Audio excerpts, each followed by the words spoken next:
Ketika kita menyatakan pertobatan, maka ada dua hal yang perlu kita perhatikan. Yang pertama, seruan pertobatan mengajak kita untuk melihat bahwa kita harus melakukan sesuatu, yaitu menghentikan sebuah perbuatan yang tidak sesuai dengan kehendak Tuhan.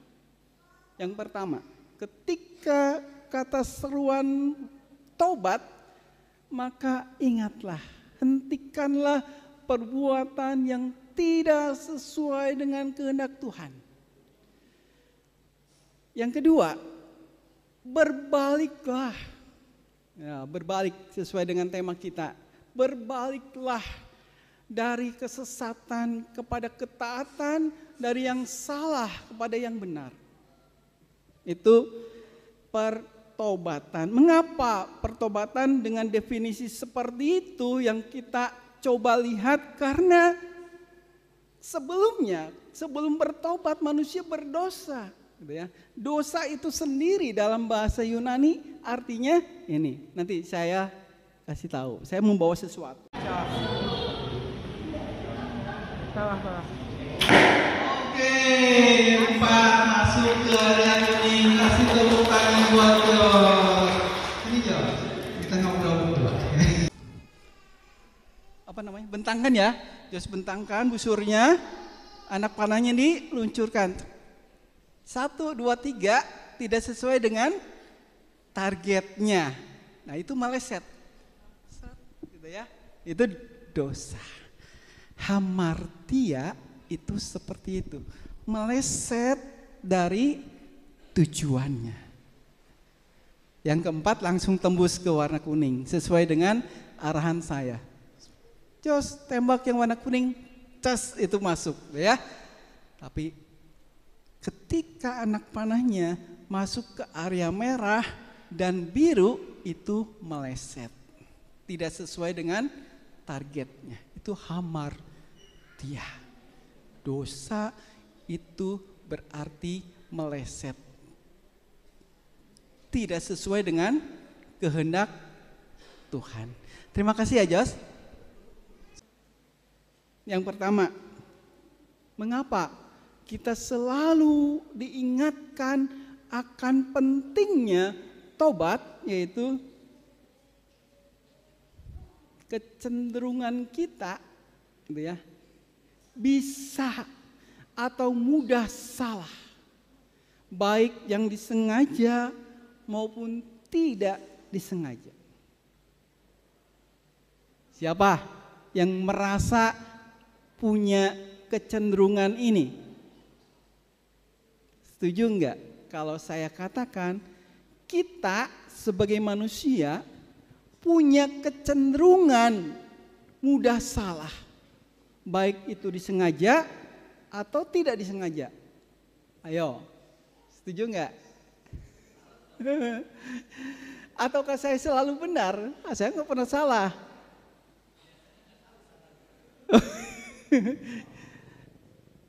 Pada umumnya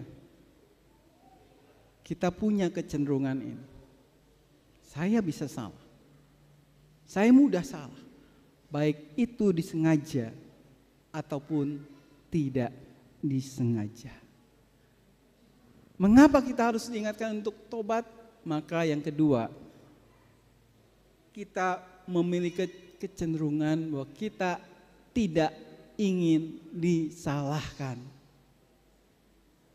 atau selalu melakukan pembenaran diri. Biasanya juga ada di dalam diri kita. Kalau kita disalahkan, siapa mau? Nggak ada yang mau disalahkan. Ayo, siapa yang mau disalahkan di sini? Nggak ada toh? Bahkan sebaliknya, kita akan selalu melakukan pembenaran dirinya. Maka penting kita diingatkan untuk bertobat. Yang ketiga, Bapak Ibu, biasanya juga kita melihat bahwa ada dua dimensi karakter dasar manusia. Artinya apa? Manusia punya dua sisi. Satu sisi kita bisa melakukan kebaikan, tapi jangan dikira di sisi yang lain kita juga bisa melakukan keburukan. Itu ada pada diri setiap kita. Dan yang keempat, Bapak Ibu, ini jangan lupa, biasanya kita harus menghadapi godaan. Godaan itu bisa jadi dari luar diri manusia, meskipun ada juga godaan itu dari dalam diri manusia. Ya, itu pentingnya mengapa kita harus diingatkan akan pertobatan. Dan satu realita yang tidak bisa disangkal adalah kita lebih takut pada apa yang namanya CCTV dibandingkan takut pada Tuhan. Ayo, betul enggak? Kita lebih takut dilihat oleh CCTV dibandingkan oleh Tuhan gitu. Orang mau buat misalnya yang nggak benar, lihat dulu ada CCTV-nya enggak? Dibandingkan Tuhannya gitu ya. Ah, nggak ada CCTV, nggak apa-apa. Siapa yang begitu?